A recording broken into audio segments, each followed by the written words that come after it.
எல்லோருக்கும் வணக்கம். இன்றைக்கி காலையிலே வந்து 5 மணிக்கெலாம் எழுந்து எல்லாம் ரெடி ஆகிட்டு வீட்டில் விளக்கு போட்டு செவ்வாய்க்கிழமைன்றதுனால ரொம்ப நாளாக வந்து பார்த்திங்கன்னா அந்த முருகர் கோயிலுக்கு போகணும்னு சொல்லிட்டு ஒரே ஆசைங்க. போகும்போதெல்லாம் அந்த பக்கம் போகும்போது பார்த்துருப்பேன், இந்த கோயிலுக்கு வரணும்னு சொல்லிட்டு. ஆனால் அது வந்து எப்படியும் ஒரு 1.5 வருஷமாக அந்த கோயிலுக்கு போனால் நானும் பிளான் பண்ணுவேன். ஆனால் போகவே முடியல.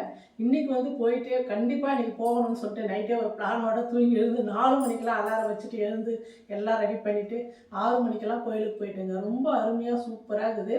அந்த கோயில் எங்கே இருக்குதுன்னு பார்த்தீங்கன்னா சரவணம்பட்டியிலேருந்து அன்னூர் போகிற வழியில் தாங்க இருக்குது. போகும்போதே நம்ம வந்து சரவணம்பட்டிலேருந்து போகும்போதே வந்து லெஃப்ட்டில் வந்து நல்லா ரோட்லேயே இருக்குது அந்த முருகர் கோயில். ரொம்ப அமைதியாக ரொம்ப நல்லா இருக்குது. ஆனால் மயில் அதிகங்க அந்த மலையில். நம்ம ரோட்டில் போகும்போதே பார்த்தா கோபுரம் நல்லா தெரியும். மரங்கள்லாம் இருக்கிறதுனால மேலே கோபுரம் மட்டும் தான். அந்த மெயின் ரோட்லேருந்து உள்ளே போகும்போதே ஃபுல்லாக முன்னாடி எல்லாம் வண்டி விடுறதுக்கு கார் பார்க்கிங். அங்கேருந்து கொஞ்சம் தூரம் போனோடனே நம்ம படி போகுது. முன்னே என்ட்ரன்ஸ்லேயே பிள்ளையார் கோயில். அதுலேருந்து தான் நம்ம படி வந்து மேலே போனோம். ஆனால் மேலே வந்து முன்னாடி வந்து பிள்ளையாரை நம்ம சாமி கும்பிட்டு மேலே ஏறும்போது கீழே விளக்கெல்லாம் போட்டுடணும். மேலெல்லாம் வந்து விளக்கு போட முடியாது. போகிறவங்க வந்து கீழே வந்து முருகருடைய சிலை இருக்குது. முன்னாடி ஃபஸ்ட்டு பிள்ளையார் கோயில், அதுக்கு பின்னாடி வந்து முருகர் சிலை இருக்குது. அங்கேயே வந்து நம்ம விளக்கெல்லாம் போட்டு தான் மேலேயே போனோம். ஆனால் மேலெல்லாம் வீடியோலாம் எடுக்கிறதுக்குலாம் அலோடே கிடையாதுன்றதுனால மேலே வந்து நாங்கள் எதுவுமே எடுக்க முடியல. 2 மணி நேரத்தில் ஃபோட்டோ மட்டும் தான் மயில் எடுத்தோம். ரொம்ப அழகாக ரொம்ப அமைதியாக 2 பக்கமும் மரமும் சென்டரில் படி.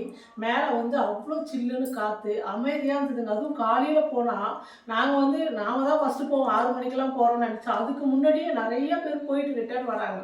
அவ்வளோ அழகாக அமைதியாக ரொம்ப நல்லா இருந்ததுங்க அந்த கோயில். நீங்களும் வந்து அந்த பக்கம் போகும்போது சரவணம்பட்டி அந்த பக்கம் வந்தால் இல்லை அதுக்காகவே கூட இந்த கோயிலுக்கு போயிட்டு வாங்க. ரொம்ப ரொம்ப அழகாக ரொம்ப நல்லா அமைதியாக நல்லா இருக்குது. நாங்கள் போயிட்டு வந்துட்டோம். நீங்களும் போய் பாருங்கள்.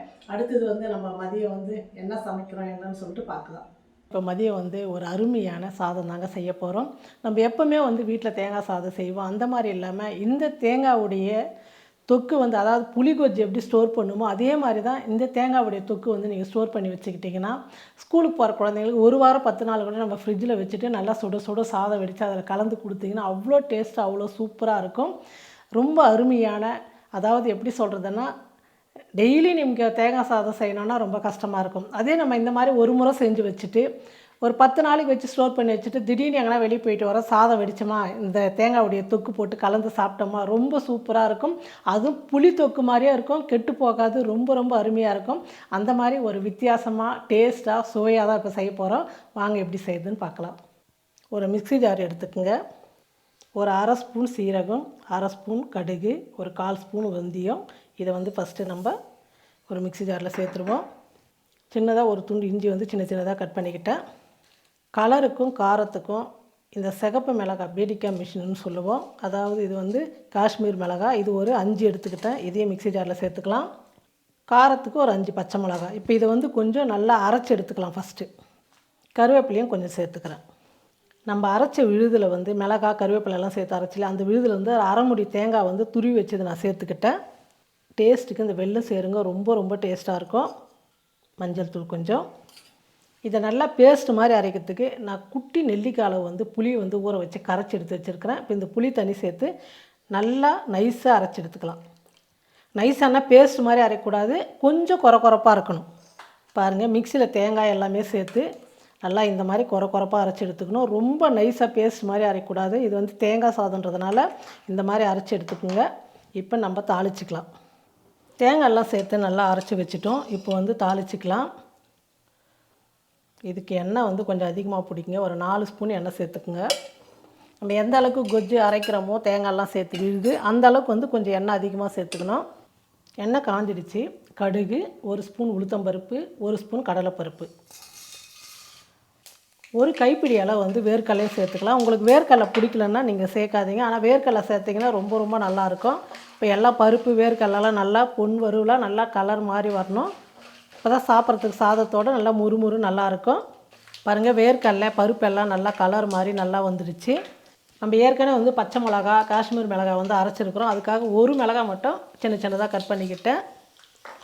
அது கூடவே கொஞ்சமாக கருவேப்பிலை சேர்த்துக்கலாம். எல்லாம் நல்லா பொரிஞ்சிடுச்சு. ஸ்டவ் கம்மி பண்ணிவிட்டு நம்ம அரைச்ச விழுது வந்து இதில் சேர்த்துக்கலாம். நம்ம தேங்காய் வந்து பச்சையாக தானே அரைச்சோம். நல்லா ஒரு 2-3 நிமிஷத்துக்கு வந்து எண்ணெயில் வந்து நல்லா வதங்கணும் அந்த தேங்காய் விழுது. இதே கொஞ்சம் உப்பு போட்டாச்சுன்னா துவையல் மாதிரி இருக்கும். ஆமாம், டேஸ்ட்டு நல்லாயிருக்கும். தண்ணியெலாம் ஊற்றாமல் இந்த எண்ணெயிலே வந்து இந்த தொக்கு வந்து நல்லா வதங்கணும். கலந்து கொடுத்துட்டு உப்பு சேர்த்துக்கலாம். தேவையான அளவுக்கு நம்ம உப்பு சேர்த்துக்கலாம். நான் வந்து தூள் உப்பு தான் சேர்க்குறேன். ஸ்டவ் வந்து கம்மியாக குறைச்சி வச்சுடுங்க. 2 நிமிஷத்துக்கு வந்து இந்த தேங்காய் எண்ணெயில் வந்து நல்லா வதங்கணும். அப்போ தான் இந்த தொக்கு வந்து 10 நாள் ஆனால் கூட கெட்டு போகாது. ரொம்ப ரொம்ப நல்லாயிருக்கும். நல்லா வதங்கட்டும். பாருங்கள், நல்லா 2-3 நிமிஷத்துக்கு வந்து நம்ம தேங்காய் சேர்த்ததுக்கப்புறம் நல்லா வதக்கிட்டோம். நல்லா கெட்டியாக அந்த அளவுக்கு வந்துச்சு பாருங்கள். புளி தொக்கு கூட கெட்டியாக இருக்கணும். ஏன்னா தேங்காயெல்லாம் சேர்க்கறதுனால இந்த மாதிரி கெட்டியாக தான் இருக்கும். இப்போ இது வந்து நல்லா சூடு ஆறட்டும்னு சொல்லிட்டு சாதம் போட்டு கலந்துக்கலாம். நல்லா சூடு ஆறட்டும். கடாயிலேயே நல்லா சூடு ஆறிடுச்சு. இந்த மாதிரி சூடு ஆறினதுக்கப்புறம் நம்ம ஒரு பாக்ஸில் போட்டு ஸ்டோர் பண்ணி வச்சுக்கணும். நான் இப்போ தேவையான சாதத்துக்கு மட்டும் கலந்துட்டு மீதியெல்லாம் வந்து ஃப்ரிட்ஜில் வச்சுக்க போகிறேன். நல்லா சாதம் வந்து இந்த அளவுக்கு உதிராக வெடித்து வச்சுக்கோங்க. அப்போ தான் ரொம்ப நல்லாயிருக்கும். நான் வந்து இப்போ சாப்பிட்றதுனால கையில் கலந்துக்கிறேன். ஏன்னா கையில் கலக்கும் போது நல்லா சாதத்தோடு சேர்ந்து நல்லா வரும். நம்ம வந்து டிஃபன் பாக்ஸ்லாம் கொடுக்குறது இருந்தால் கரண்டியில் வச்சு நம்ம வந்து கலந்துக்குவோம், கெட்டு போய்டுன்னு சொல்லிட்டு. நல்லா கையில் கலந்துருங்க. புளியோதரை மாதிரி தாங்க இது. ரொம்ப ரொம்ப சூப்பராக இருக்கும். ஸ்கூலுக்கெல்லாம் நீங்கள் இந்த மாதிரி செஞ்சு கொடுத்து அனுப்புங்களேன். குழந்தைங்க அடுத்த நாள் கேட்பாங்க இதே மாதிரி பண்ணி கொடுங்கன்னு. நல்லா கலந்துட்டு நம்ம பாக்ஸில் கொடுத்து அனுப்பும்போது இதுக்கு வந்து சைடிஷ் வந்து உருளைக்கிழங்கு பொரியல் அந்த மாதிரி எதாவது செஞ்சு கொடுங்க. ரொம்ப நல்லாயிருக்கும். பாருங்கள், நல்லா இந்த மாதிரி கலந்துட்டால் புளியோதரை மாதிரியே தான் இருக்கும். இந்த சாதம் வந்து பெங்களூர் ஸ்பெஷலுங்க. ரொம்ப ரொம்ப சூப்பராக செய்வாங்க. அங்கே வந்து இந்த மாதிரி வெல்லம் கூட சேர்த்ததுனால உங்களுக்கு எல்லாருக்குமே தெரியும். கொஞ்சம் இனிப்பு சேர்த்துக்கிட்டாவே அது வந்து பெங்களூர் ஸ்டைல் தான்.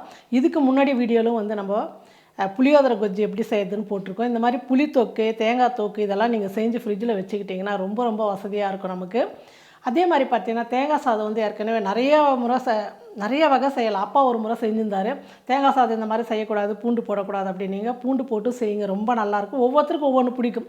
பூண்டு போட்டால் பிடிக்கும், சில பேருக்கு வந்து பூண்டு போடாமல் பிடிக்கும், முந்திரி போட்டால் பிடிக்கும். இந்த மாதிரி நிறையா வகை. அதே மாதிரி தேங்காய் பால் அரைச்சிட்டு தேங்காய் பாலில் செய்கிறது அது வேறு. அது கீ ரைஸ்ன்னு சொல்லுவாங்க. பால் மட்டும் ஊற்றி செய்கிறது. இந்த மாதிரி நிறையா வகை செய்யலாம். அதே மாதிரி இந்த சாதம் வந்து இந்த தேங்காய் தொக்கு வந்து செஞ்சு நீங்கள் ஸ்டோர் பண்ணி வச்சுட்டிங்கன்னா நமக்கு ரொம்ப வசதியாக இருக்கும். எதுவுமே இல்லை, வீட்டில் காய்கறி எல்லாம் கூட ஒரு டம்ளர் சாதம் வடித்து கலந்து சாப்பிட்டு பாருங்கள். புளி சாதமும் இதுவும் ரெண்டும் இது தேங்காய் சாதமா அப்படின்னு சொல்லிட்டு தெரியாது நமக்கு. அந்த அளவுக்கு டேஸ்ட்டு சுவையை ரொம்ப ரொம்ப அருமையாக இருக்கும். நீங்களும் இதே மாதிரி நான் சொன்ன அளவு மாதிரி செஞ்சு வச்சுக்கோங்க ஸ்டோர் பண்ணி. நான் பாருங்கள் செஞ்சது அரை முடி தேங்காய் எல்லாமே கொஞ்சம் கொஞ்சமாக தான் போட்டேன். நான் இப்போ இந்த சாதம் கலந்துட்டு எவ்வளோ இருக்குது பாருங்கள். இப்போ இதுவே நமக்கு வந்து ஒரு 4-5 நாளைக்கு ஒரு பசங்களுக்கு ஸ்கூல் பாக்ஸுக்குன்னா இவ்வளோ சாதம் கலந்து கொடுப்போம். நம்மளும் கொஞ்சம் கலந்து எக்ஸ்ட்ரா வச்சா காலையில் வந்து டிஃபன் ஆகிடும். இதே மாதிரி நீங்களும் செஞ்சு பார்த்துட்டு எப்படி இருக்குன்னு சொல்லிட்டு பெங்களூர் ஸ்டைலில் செஞ்சு பாருங்கள். ரொம்ப ரொம்ப அருமையாக சூப்பராக இருக்கும். டைம் இருந்தால் நீங்களும் முருகர் கோயிலுக்கு போயிட்டு வாங்க. கோயம்புத்தூரில் சரவணம்பட்டியிலேருந்து 1 கிலோமீட்டர் 1.5 கிலோமீட்டரில் தான் அந்த முருகர் கோயில் இருக்குது. நீங்களும் போயிட்டு வாங்க. கரமேடு முருகன் கோயிலுன்னு சொல்லிட்டு நீங்கள் யூடியூப்பில் அடித்தாவே வந்துடும். நிறைய பேர் போட்டிருக்காங்க. ரொம்ப ரொம்ப நல்லாயிருக்கு கோயில். அதையும் பாருங்கள். இப்போ நான் சொல்லி கொடுத்த மாதிரி இதே மாதிரி தேங்காய் தொக்கு செஞ்சு சாதம் செஞ்சு பாருங்கள். ரொம்ப சூப்பராக இருக்கும். செஞ்சு பார்த்துட்டு எப்படி இருக்குன்னு சொல்லிட்டு மறக்காமல் கமெண்ட் பண்ணுங்கள், ஷேர் பண்ணுங்கள். நன்றி.